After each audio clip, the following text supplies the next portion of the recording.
بسم اللہ الرحمن الرحیم۔ السلام علیکم ورحمۃ اللہ وبرکاتہ۔ امید ہے تمام احباب خیر و عافیت سے ہوں گے۔ آپ تمام احباب کو میری طرف سے بہت بہت عید کی خوشیاں مبارک۔ اللہ پاک ہم سب کے روزے، نمازوں اور قرآن پڑھنے، رمضان کی تمام عبادات کو قبول فرمائے۔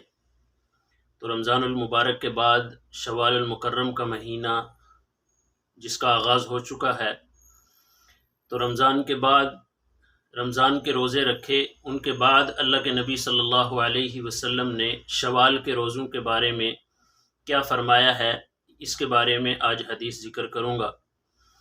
جز اللہ عنا سیدنا محمد صلی اللہ علیہ وسلم ما هو اہلہ۔ عن ابی ایوب انصاری رضی اللہ تعالی عنہ ان رسول اللہ صلی اللہ علیہ وسلم قال من صام رمضان ثم اتبعه ستا من شوال كان كصيام الدهر، رواہ مسلم۔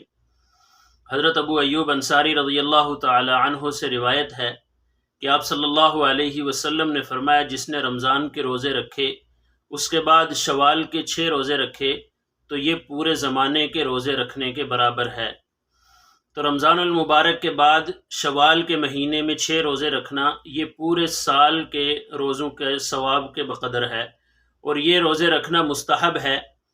اسی طرح اس میں مختلف علماء کی آراء ہیں، جیسے علامہ نووی نے کہا ہے، اسی طرح حکیم الامت حضرت مولانا اشرف علی تھانوی رحمۃ اللہ علیہ فرماتے ہیں کہ اس کی وجہ یہ ہے کہ ایک نیکی کا ثواب کم از کم 10 ملتا ہے، تو ایک مہینہ رمضان کے روزے رکھے اس کو 10 مہینے کا ثواب ملا، اور پھر 6 روزے رکھنے کی وجہ سے 2 مہینے کا ثواب ملا، تو اس طرح پورے سال کا ثواب ہوگا۔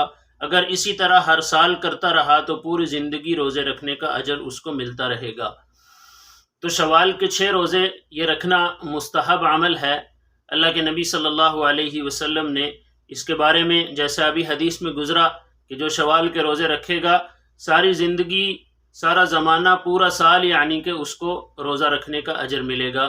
تو اللہ رب العزت ہم سب کو، جیسے ہم نے رمضان المبارک کے مہینے میں روزے رکھے اور عبادات کی، اسی طرح باقی مہینوں کے اندر جو سنت اعمال ہیں، جیسے ہر مہینے میں پیر اور جمعرات کا روزہ رکھنا، یہ آپ صلی اللہ علیہ وسلم سے منقول ہے، ثابت ہے۔ اسی طرح ہر مہینے میں 3 روزے رکھنا، یہ بھی اللہ کے نبی صلی اللہ علیہ وسلم سے مہینے کی تین دن روزہ رکھنا یہ بھی ثابت ہے۔